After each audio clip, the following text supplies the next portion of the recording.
போதைப்பொருள் தடுப்பு குறித்து குழந்தைகளுக்கு எதிரான குற்றங்களை தடுக்கும் வகையில் கோவை கணபதி அடுத்த மணியக்காரன்பாளையம் பகுதியில் மினி மாரத்தான் ஓட்டப்பந்தயம் நடைபெற்றது. அதனை முன்னாள் தமிழக காவல்துறை தலைமை இயக்குநர் சைலேந்திரபாபு கொடியசைத்து துவக்கி வைத்தார். கோவையை அடுத்த மணியக்காரன்பாளையம் பகுதியில் CMS வித்யா மந்திர் பள்ளி உள்ளது. இந்த பள்ளி வளாகத்தில் இன்று தமிழகத்தில் போதைப்பொருள் தடுப்பு குறித்தும் குழந்தைகளுக்கு எதிரான குற்றங்களை தடுக்க வேண்டும் என்பதை வலியுறுத்தி 2வது ஆண்டு CMS மினி மாரத்தான் ஓட்ட போட்டி நடைபெற்றது.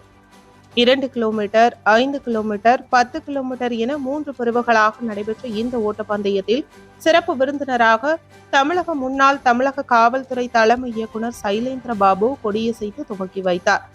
அவரும் கலந்து கொண்டார்.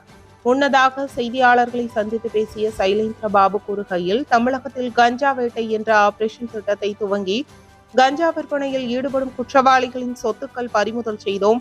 இதில் சுமார் 2000க்கும் மேற்பட்டோரின் சொத்துக்கள் முடக்கப்பட்டது. இதனால் குற்றங்கள் குறைந்தது.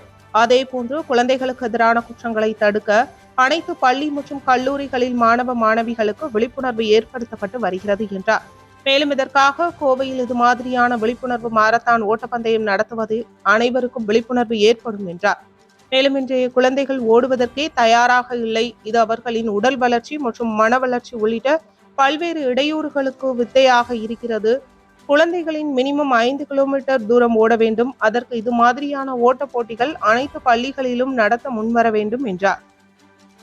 இந்த நிகழ்ச்சியில் கோயம்புத்தூர் மலையாள ஜமாம் தலைவர் ராமச்சந்திரன், கோயம்புத்தூர் மலையாள ஜமாம் பொதுச் செயலாளர் ராஜகோபாலன் மற்றும் CMS வித்யா மந்திர் பள்ளியின் துணைத் தலைவர் ஸ்ரீகாந்த் கண்ணன், செயலாளர் வேணுகோபால், ஸ்போர்ட்ஸ் கவிஞர் குணசேகரன், துணை செயலாளர் துளசிதரன் பிள்ளை, பொருளாளர் சசிதரன், பிரின்சிபல் டேனியல் மற்றும் பலரும் கலந்து கொண்டனர் என்பது குறிப்பிடத்தக்கது.